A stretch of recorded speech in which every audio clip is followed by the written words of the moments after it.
Биз түшүнө турган нерсе бул жерден урматтуу мусулман миртугандар, урматтуу мужахиттер, дин, ислам дини курбанчылыксыз алдыга жылбайт. Бул Аллах субханаху ва тааланын дини. Аллах субханаху ва таала динди толук кылган. Бул динге биз жихад кылабызбы, биз жихад кылбайбызбы? Бул дин ошондой тура берет. Бул Аллахтын дини, Аллах өзү жардам берет. Буну капырлар канча аракет кылбасын, канча жоготконго аракет кылсын, биздин каарыларды өлтүргөнгө аракет кылсын, аалымдарды тыюу салсын, аалымдарды чындыкты сүйлөтпөсүн, аалымдарды контроль кылышсын, канча аракет кылышпаса, бул дин өзү алдыга кете берет. Бул динди Аллах субханаху таала өзү сактайт, өзү ошо алдыга жылдыра берет. Капырлар канча жаман көрбөсүн. Бирок бул динге Аллах субханаху ва таала өзү жакшы көргөн пенделерни ушул дин үчүн иштетет. Алар ушул динге кызмат кылат, мужахид болот, жихад кылат, хижрат кылат дин үчүн. Жана башка инсандарды ушул дин менен, Аллахтын мыйзамы менен, закону менен жашоого аракет кылып чакырат. Мына сахабалар Абу Бакр радиаллаху анху, андан кийинкилер баары ушул аракет менен динди, мусулмандардын жерлерини кеңейтүүгө, чоңойтууга, динге жардам берүү, мусулмандарга жардам берүү максатында алар ошо капырларга каршы түнү күнү жихад кылышат. Ал капырлар ошол жерде Аллах субханаху таалага лаанат айтышат. Аллах субханаху таала буйруган нерселерди кылбайт. Аллах тыюу салган нерселерди алар кылышат. Аллах субханаху тааланын жеринде, ошол жерде фасад кылышат. Бул мусулмандар, Аллах субханаху таала мусулман бизди кылып жараткандан кийин бизди Аллах субханаху таала даават үчүн, жихад үчүн, ушул исламды алдыга апаруу үчүн, башкаларга түшүндүрүү үчүн Аллах субханаху таала бизди мусулман кылып жараткан. Эми Абу Бакр радиаллаху анху 2 жыл 3 ай жана 10 күн халиф болгондон кийин ооруп калып, ал ошол ооруу аркылуу, ооруу себеп болуп Абу Бакр радиаллаху анху дүйнөдөн кайтыш болот. Бирок Абу Бакр радиаллаху анху дүйнөдөн кайтуудан мурда, урматтуу мусулман бир туугандар, Абу Бакр радиаллаху анху бир кайсы сахабаларды чакырып, ошолордун ой пикирин билгиси келди. Менден кийин ким исламий өкмөттү, ушул халифатчылык ким болот, жана ошо боло турган адам тууралуу Абу Бакр радиаллаху анху бир кайсы адамдар менен ой пикир жүргүзүп машвара кылды. Абу Бакр радиаллаху анху ошол ооруп калган кезинде Абдурахман ибн Авфты чакырып радиаллаху анху, Умар ибн Хаттаб ошол жөнүндө сен эмне дейсиң? Умар ибн Хаттаб кандай киши? Ошол халиф болсо менден кийин ошону амир кылайын деген оюм бар, кандай дегенде Абдурахман ибн Авф өзүнүн сөзүн айтып, ал ошол биздин ортобуздагы эң жакшы, сиздин оюңуз жакшы, бир аз катуураак болсо деле ошондой жакшы инсан, ал биздин ортобуздагы эң жакшы инсандардын бири деген ой пикирлерди айтат. Абу Бакр радиаллаху анху Усман ибн Аффанды чакырып ошентип сурайт. Кандайсың? Ошо Умар ибн Хаттаб жөнүндө кандай ой пикириң бар дейт. Андан кийин Абу Абдулла деген сахабини чакырат радиаллаху анху. Андан кийин Абу Бакр радиаллаху Талха ибн Убайдулла аны да чакырат. Ошол сахабаларды чакырып Умар ибн Хаттаб жөнүндө маалымат алат. Андан кийин Абу Бакр радиаллаху анху калкка карап, ошол калкты эмне дейт?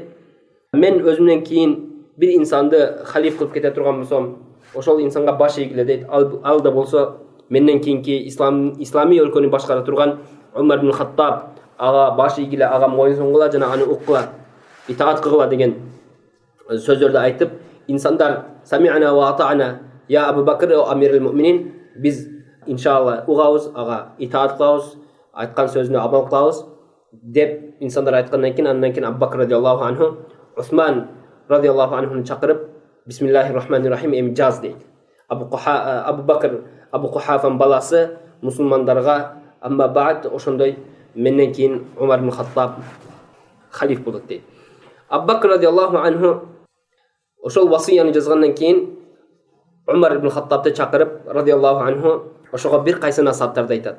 Ушул насааттардан бири Абу Бакр радиаллаху анху Умар ибн Хаттабты, урматтуу мусулман бир туугандар, Аллахтын таквачылыгга, исламга, ошол Аллахтан коркууга чакырып туруп, андан кийин я Умар инна лиллахи хаккан бил-лейли ла якбалуху бин-нахар. О Умар, Аллах субханаху ва тааланын акы бар, Аллахтын хагы бар, ал ак түнкү акты Аллах күндүз кабыл кылбайт дейт. Ал эми кебир Аллах субханаху ва тааланын ак укугу бар, ал укуктарды, күндүзгү укуктарды Аллах түндө кабыл кылбайт дейт. Аллахтын кебир түнкү мусулмандардын мойнунда биз Аллахтын алдында укугубуз бар, жана Аллах биздин алдыбыздагы укугу бар. Ошол укуктарды, түнкү укуктарды Аллах күндүз кабыл кылбайт дейт. Ал эми күндүзгү укуктарды Аллах түндө кабыл кылбайт дейт. Ал эми Аллах субханаху ва таала фарзды кылбай туруп, инсан фарз амалды кылбай туруп, нафл амалдарды кылса, фарз амал кылмайынча нафл амалдарды Аллах кабыл кылбайт дейт. Абу Бакр радиаллаху анхунун Умар ибн Хаттабка болгон васыясы.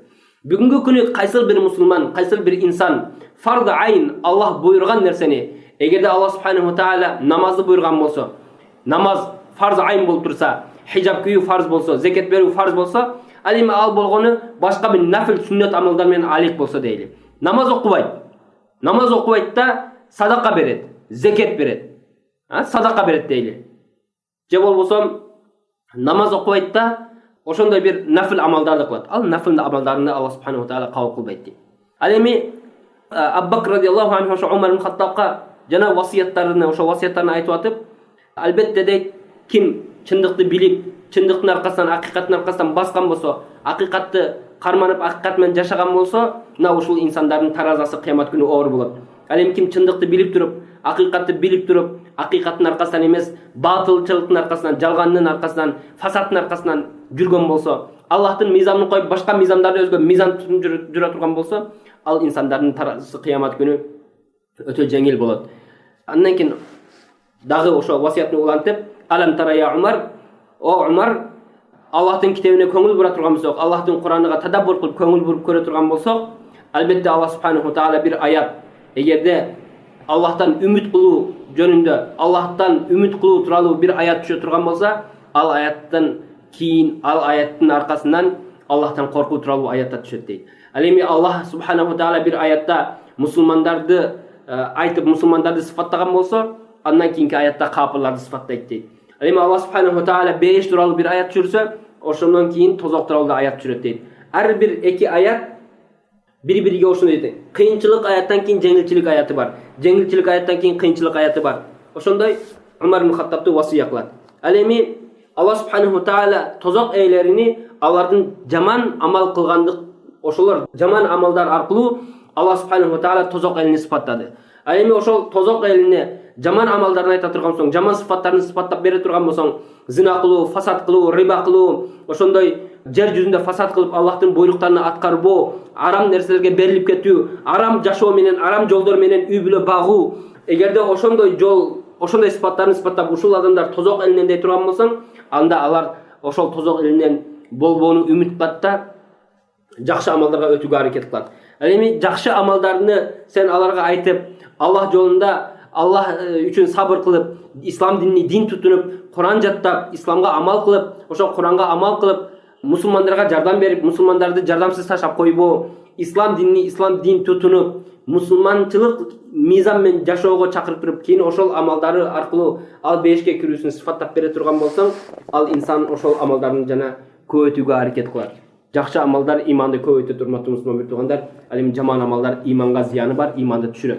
Инсан кээде жаман амал кылып түшүнбөшү мүмкүн, бирок ошол жаман амал күндөн күнгө топтолуп, инсан жүрөгүн карартып, ал инсан бир күн имандан да чыгып кетиши мүмкүн. Чоң күнөөлөр кылып, кийин акырында Аллахка ширк кылып. Ал эми жакшы амалдарды кылып, инсан күнүгө жакшы амал кылса, жакшы амалдар топтолуп, ал инсандын жүрөгү нурланып, агарып, иманы көтөрүлө берет. Өзгөчө Куран окуу менен, Куранга амал кылуу, Куранга тадаббур кылып, Курандагы аяттарга көңүл буруу, бул иманга өтө таасири бар, иманды көтөрө турган амалдардан бири, урматтуу мусулман туугандар.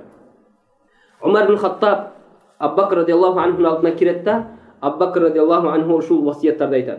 Абу Бакр радиаллаху анху дүйнөдөн кайткандан кийин Абу Бакр радиаллаху анхуну ошол сахабалар пайгамбар саллаллаху алейхи ва саллям менен ошо пайгамбар саллаллаху алейхи ва саллям мирзөсүнүн жанына ошол жерге мирзө казышып, ошол жерге Абу Бакр радиаллаху анхуну пайгамбар саллаллаху алейхи ва саллям жанына мирзөгө коюшат.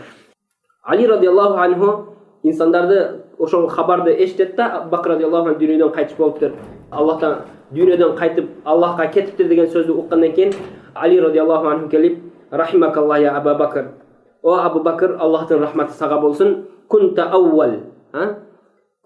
awwal qawm islaman wa akhlaquhum imanan wa ashadduhum yaqinan wa a'zamuhum ghinan wa ahfazuhum ala rasulillah.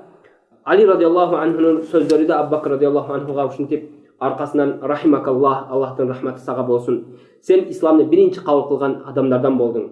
Ошондой эле имандын эң кереметини, эң ахлактуу, адеп ахлактуу инсан сен элең. Аллах субханаху ва таалага жана анын пайгамбарга эң көп якындуу инсан сен элең. Ал эми сен эң улуг инсан элең. Исламды биринчи кабыл кылдың. Пайгамбар саллаллаху алейхи ва саллям менен бирге хижрат кылдың. Пайғамбардан кейін сен халиф болдың. Пайғамбар саллаллаху алейхи ва саллям тірі кезінде имамшылыққа өттің. Сен пайғамбар саллаллаху алейхи ва саллям үшін өзіңнің жаныңды, малыңды, мүлкіңді аябай ошолорго барын беріп тұрдың. Алла субханаху ва тағала сенен разы болған болсын. Алла субханаху ва тағала сенен разы болған болсын деп тұрып, Али радиаллаху анху, Абу Бакр радиаллаху анхуға дуа қылды. Әлбетте Алла субханаху ва тағала ал инсандардан разы болған болсын, ал инсандардың даражаларын көтерген болсын. Алла субханаху ва тағала бізді ушул динде, ушул жолда бекем қылып, бізді да қиямат күні ошондай сахабалармен бірге қылған болсын қиямат күні. Урматтуу мусулман бир туугандар, Абу Бакр радиаллаху анху кыскача ушул ислами өлкөнү башкарды. Абу Бакр радиаллаху анху дүйнөдөн кайткандан кийин, анын өзүнөн кийин Умар ибн Хаттабты халиф кылды да. Абу Бакр радиаллаху анху 2 жыл 3 ай жана 10 күн ушул ислами өлкөнүн башчысы болуп туруп, ушул 2 жыл 3 айдын ичинде муртаттардын ошол динден толук чыгып кеткендерди толугу менен жок кылууга аракет кылды. Ошолордун жерлерин кайра ислам жерине кошту. Мусулмандардын жерлери көбөйдү, мусулмандардын экономикасы көтөрүлдү. Бул Абу Бакр радиаллаху анхунун фазилеттеринен, Абу Бакр радиаллаху анхунун Алла субханаху ва тағала аны ушул дин үчүн кызматчы кылгандыгы жөнүндө кыскача маалымат баян айтып кеттик. Урматтуу мусулман бир туугандар, Алла субханаху ва тағала бизди ошол пайгамбар саллаллаху алейхи ва саллям жана анан кийинки халифтердин аркасынан жүргөн жана ошолордун жолуна жолдогон инсандардан кылып кыямат күнү бизди ошолор менен бирге топтогон болсун.